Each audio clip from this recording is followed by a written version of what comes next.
Welcome to Greenlit, the Buffalo 8 podcast. I'm your host, Matthew Halderman, and each week we're going to dive into a different piece of content, film and television, and we're going to talk with some of the biggest names in front of and behind the camera as we dive deep into how they were financed, produced, developed, marketed, and the crazy stories behind how many of them got made.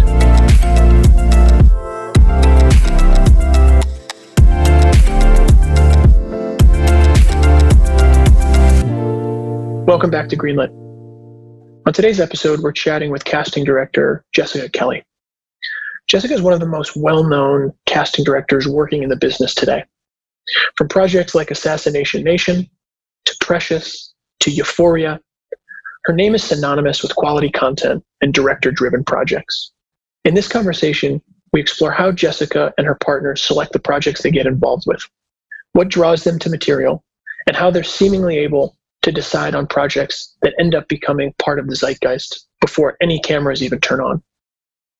Jessica's story is unique, coming from an acting background, working her way through casting departments, and now casting what I would consider one of the most well-regarded shows in the last several years, HBO's Euphoria. Enjoy this wide-ranging conversation with casting director Jessica Kelly as we talk about HBO's Euphoria.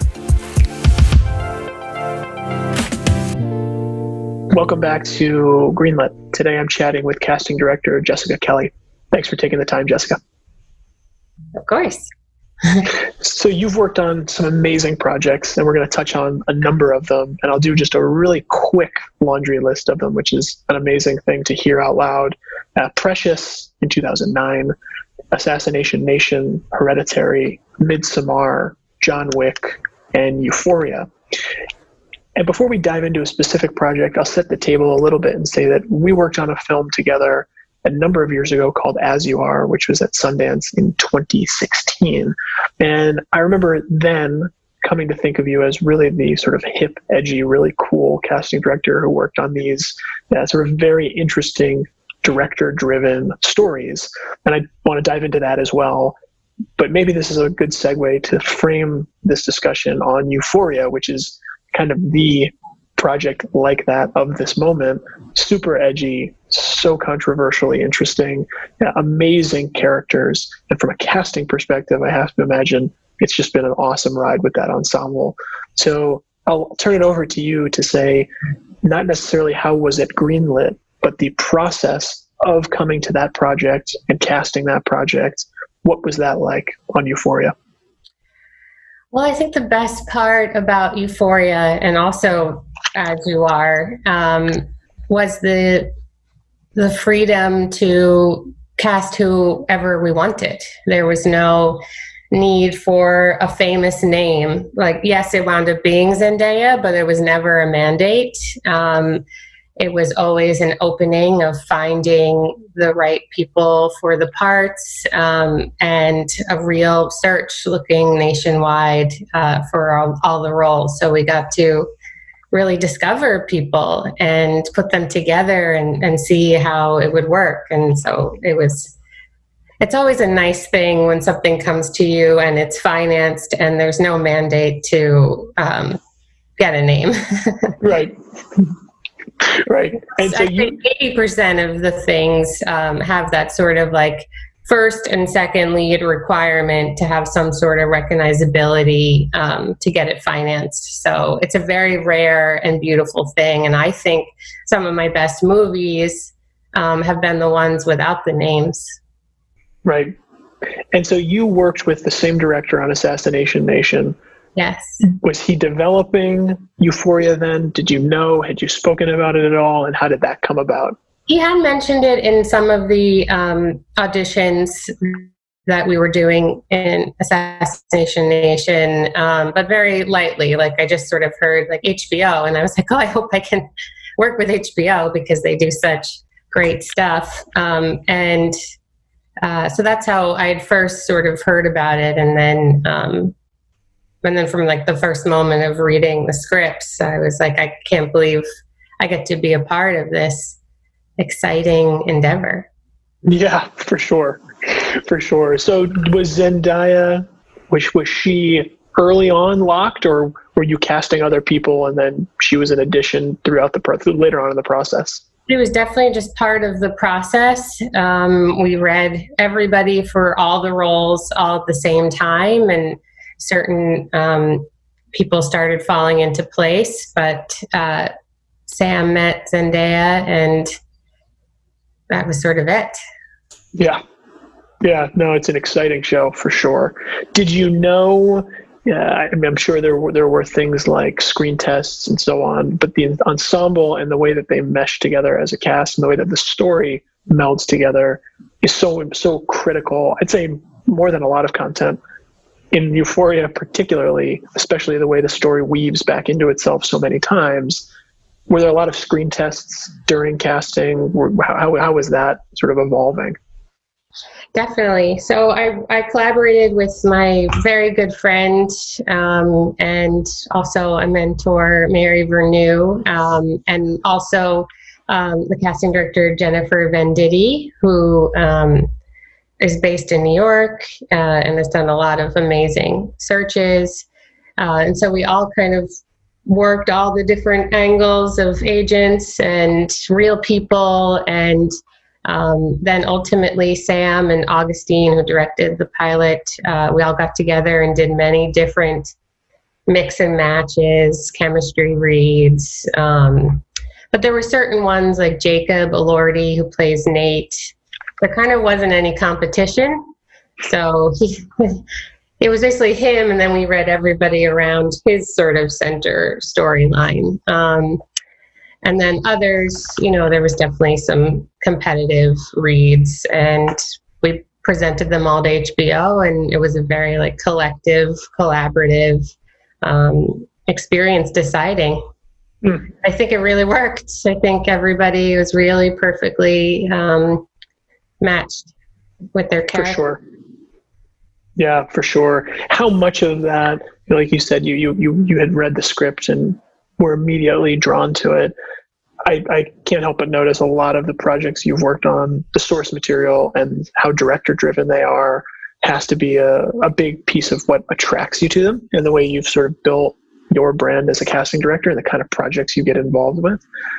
How fleshed out was Euphoria at the script stage versus how much of it was brought in from ultimately the individuals you guys cast, in terms of the organic contribution from talent versus what was already on the raw page? I mean, I think, and because you keep saying director driven, I think that's exactly it. Like we all, in all of my projects, I always listen to the director talk about what he or she sees in these roles, and it just sort of starts to paint a picture for me, and then I kind of take that and try to make it happen in real life with real people. And so I think anytime hearing Sam talk about the characters, and the more we read, just the vision became very clear. So then we were able to see when people came in, if they matched that vision. And I do think also Sam is amazing at taking somebody really interesting and writing for them. Like, for example, the role of Lexi, which is played by Maud Apatow. He had met Maud during the Assassination Nation process. And I think in his mind, when he was writing the Lexi character, it was always Maud in his mind. So it definitely can be a twofold situation where you meet somebody and you know exactly how to write for them because who just they are is so interesting. But I do think the parameters of the characters were very clear. So it was easy to know if somebody was right or not. Right. I want to shift gears a little bit to working with HBO, and you had made the comment that it's always great when something comes to you and it's fully financed and ready to go, and you know that HBO being behind it is a huge anchor. What was the process like with HBO? This show is, by all accounts, it's really boundary pushing in so many ways. Everything from storylines to the characters to even the filmmaking style. How supportive were they during the process? Were there any challenges? And ultimately, was there any pushback on some of the characters and how it ended up coming together? No, I think it's not a very interesting story, but they were amazing. They never pushed back. They were so excited, and I think they also saw what the show could be. So they, you know, it was very little. I've worked on a lot of television shows, and there's been a lot of struggles along the way, but this one was not one where it was hard to convince. I think they really believed in the vision of the show. Right.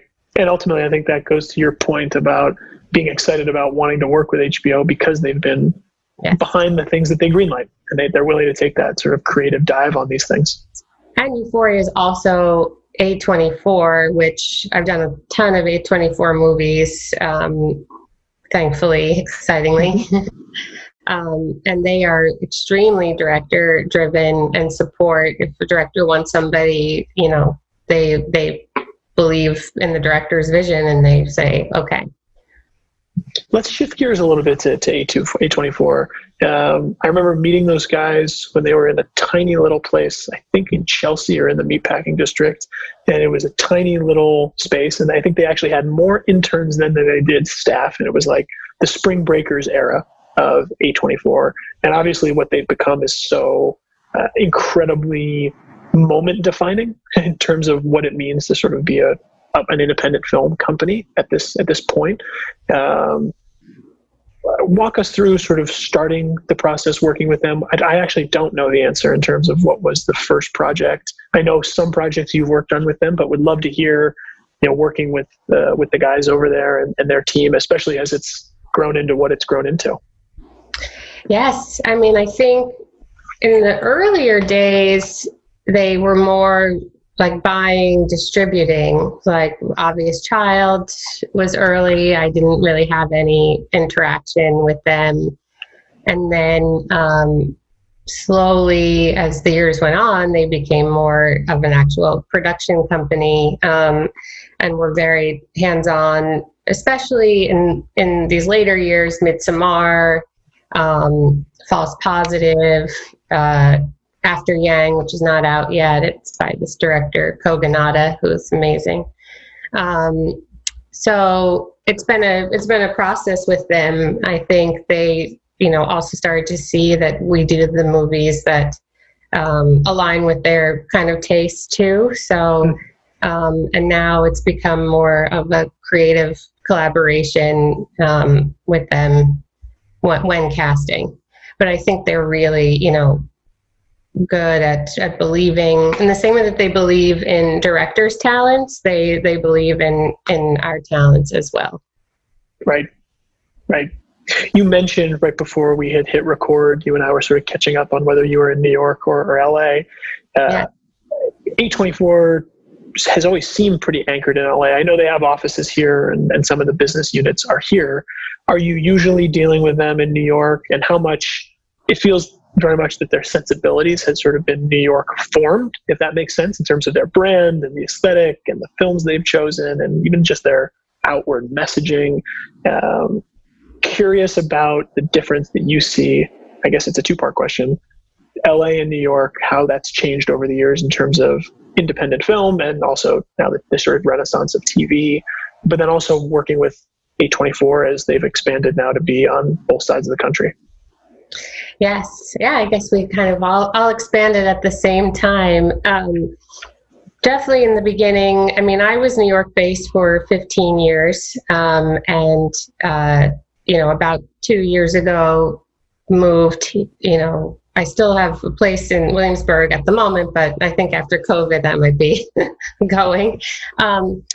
But moved here to start working on Euphoria. But I always think of them as New York based. And so, and also just the types of movies that they do and the directors that they're drawn to. I think a lot of probably the reason why I worked with them is because a lot of their movies do shoot in New York.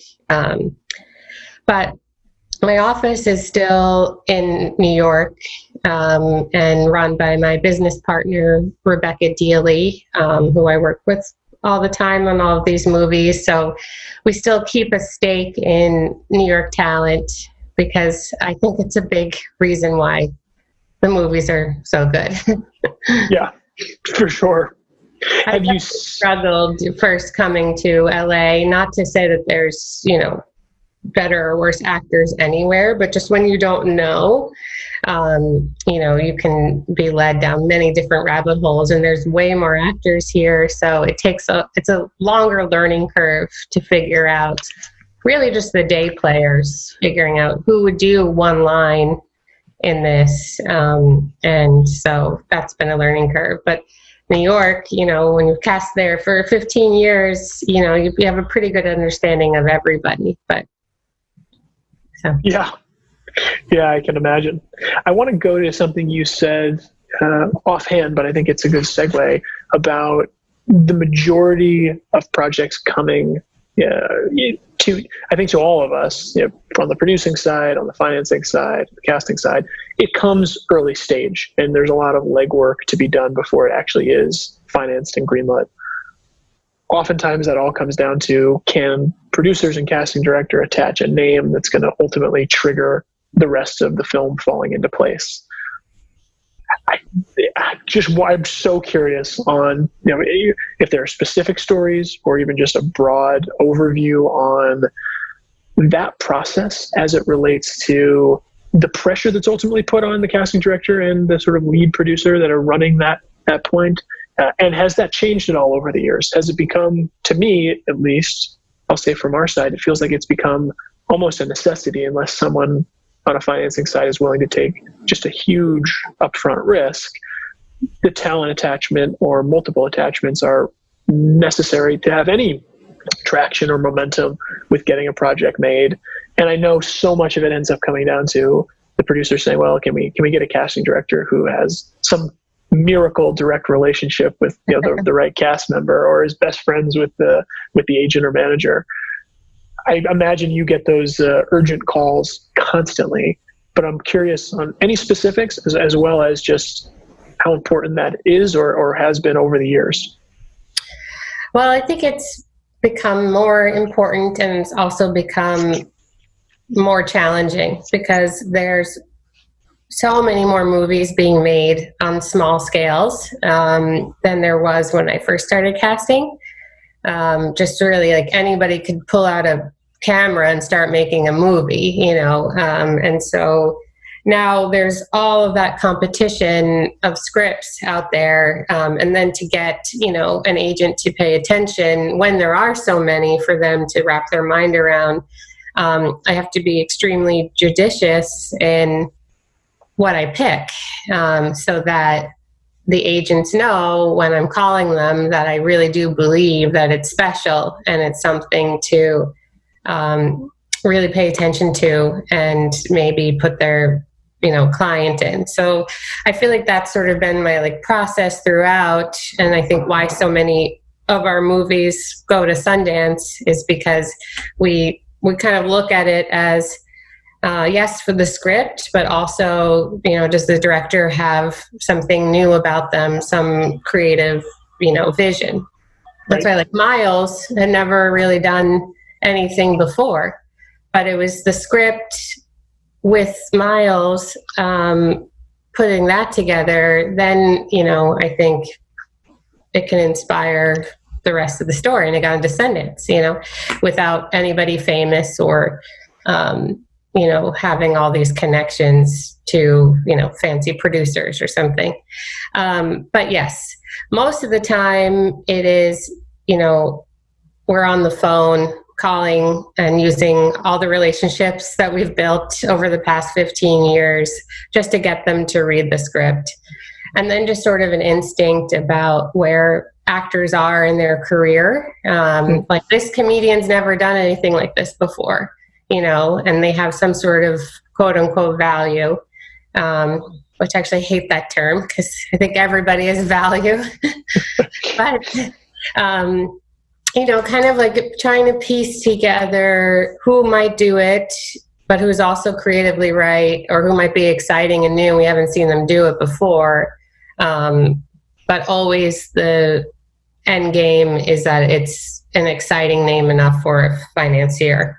And then there's all these other types of financiers. There's the ones that believe just in the story and the director, and they don't care as much about the name. And then there are ones that, you know, are people with wealthy backgrounds who only know famous people in their head. So that's what they're expecting to have happen. But normally if I'm approached with, I need you to get me like famous people, it's a very hard thing to promise. It's like, just do your best. You use your intuition of who might be interested, and so much of it has to do with agent relationships over the years. You know, the ones that really take your call, pay attention, you know the kind of work that we've done. And so they trust that they're not going to put their client in something that isn't of value. Right. I think it's a good segue to, you've worked on independents, some studio projects, and a lot of television. Mm-hmm. The difference between those mediums in terms of process, and then also how they've changed over the last 15 years of your career, because all of them, like you've said, you just mentioned, the number of independent films being made has just skyrocketed. Television has become so cinematic. Studio films, fewer and farther between, but bigger budgets than ever. How has that impacted the way you guys approach them and also go through your process? Yeah, I think it's all about, we are in some ways, the one selling the movie in the first round. So if we know we have a studio behind us or a network behind us, a lot of that speaks for itself, and it helps attract larger named actors, just, depending on what it is. But with an independent, there's nothing but our word going out there about this director. And maybe the director's had shorts before or a movie before, but when it's a complete independent, they're just going on, our inspiration about casting the movie. So I think definitely like what it immediately attracts actor-wise is a big difference, but it has been fun at least to see all this high quality television that feel like movies. It really feels like you can actually take your time with it, the material, and think about, what tells the most interesting story rather than these sort of formulaic shows of like the old network life, right. So that's been exciting because it just feels like television is now an art form versus when I started. And so but the pace is obviously very different on television. You only have, maximum 2 weeks to cast each episode, versus a film, which is, minimum usually 10 weeks to cast. Sometimes if you're brought on like early to try to get names, that can be 3 months of trying to get people to read the scripts. So there is like a timing pressure difference between film and TV that we feel. But at least, yes, now I like how it's sort of melding in the art form that it's becoming. For sure. No, I totally agree. It feels like we're living in about as golden era of television as you can. I want to shift complete gears as you've been talking.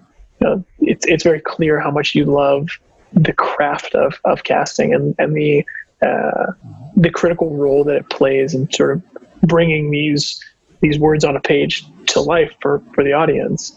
What drew you to casting? How did you come to it? What was that story for you in terms of becoming a casting director and then building a pretty robust career in it? Well, I think I got really lucky. I think, my first mentor was my acting teacher when I was 12. And around 12, 13, she told me what a casting director did. And I decided then that that's what I was going to be. And I think it's because I love imagining. I really love like thinking about what something could be in the future. And also I really am very curious about who people are.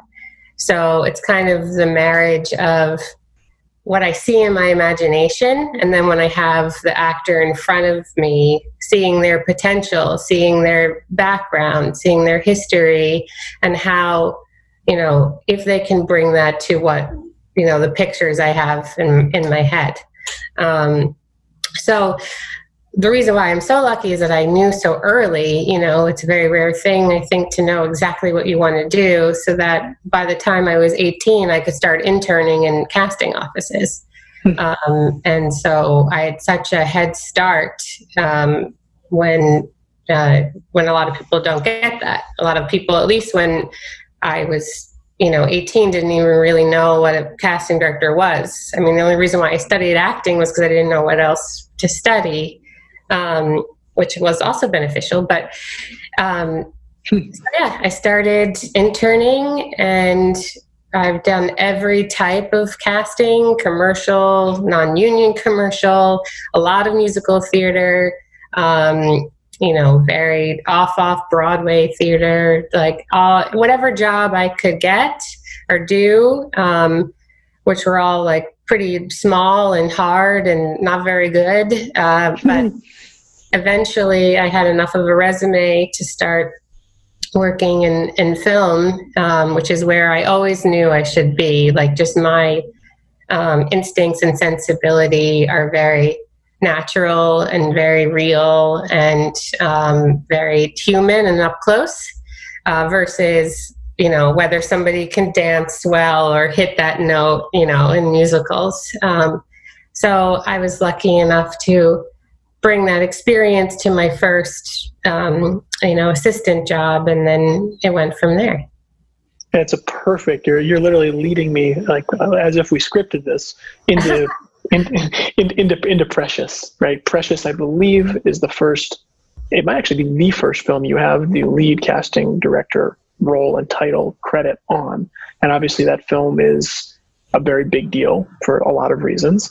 Curious on that project. And you've given us sort of the preface on it, and now the story of that project had to be a huge game changer for you. Oh yes, I mean, I had the most amazing film start. I had kind of hard years before that figuring it out, but then the second I got into the office of Hopkins, Smith and Barden, which is Billy Hopkins, Suzanne Smith, and Carrie Barden, I was all of a sudden, my desk was filled with the best movies of that time. And so it was a very fast learning experience because I worked for all of them. So it was, my mind was everywhere. And on that one, I worked with Billy Hopkins, who was a longtime Lee Daniels casting director, and one of my absolutely first mentors and friends. And so the best part about casting Precious for me was because I was teetering, I was an associate, you know, almost casting director right there in my career. But the best part about it was that I got to not be in the office all day, and I would be in Harlem sitting in cafeterias, observing kids, seeing if anybody seemed right for the movie.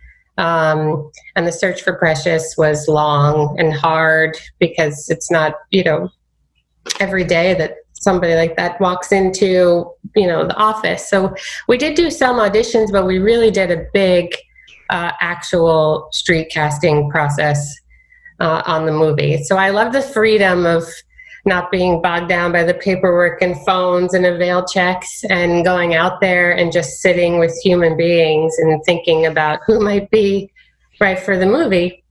And then Gabby came in on an open call at a community college because she was friends with the theater director. There's a lot of outreach of reaching out to all these theater teachers. It would not happen this way anymore. I think it was, it's not as easy just to walk into schools right now. So Gabby came in one of our last open calls after really not finding it. And it was like, I'll never forget it. That was it. It's like a joy. Yeah. I mean, if she hadn't walked in, I don't know what would have happened. Right. Obviously, what probably would have been somebody else, but I don't know if it would have been the movie. Right. But I just remember that film tracking so big outside of like the indie circles. Like it crossed over. It wasn't just an independent movie. It cut over to mainstream. Yes, I know. And at the time I was like, this is a really hard movie to take. I was like, will audiences, be brave enough to experience this young woman's plight? And I wasn't sure when I read it if that was possible. And so it went beyond my imagination there, what the movie did. And I'm forever grateful because it is, it definitely was a turning point in my early career, to be associated with that movie. For sure. Well, I know there's too many highlights to sort of hit in terms of the films we've listed off, but you've talked and touched on a number of them. Are there projects, I'm curious about something like John Wick and projects that require basically the creation of, I guess, many of your films, but that film as well, you're really creating a world with those characters. And it's sort of this blended world between grounded in realism and being fantasy. And I'm curious about that process. And I know that I know a number of the producers on it, that obviously it was a shocker hit for everyone, the first one, that it became what it became. Curious about that project and the guidance from the producers and directors on how that was put together. It's so funny because it's associated with being such a big franchise. But when all of us at the start, we had no studio behind it, just a story, and they had Keanu, which is great. But so it was a challenging one because there's so many roles, and they all had to be individual and international and interesting. And it's like that first sort of like setup for all these characters, but you're not backed by Marvel. Right. You have to consolidate dates so that people only have to come in for a day or two, so you can pay them a certain amount of money.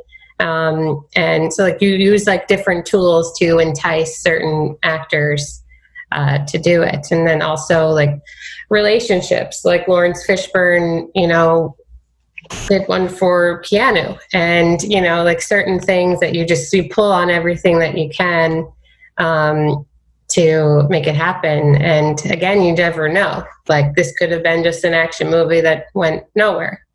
But I think the creativity and the investment of something new, I think really made it what it is. So it's just so exciting. Again, I had no idea. I didn't think anybody was going to be able to stomach Precious.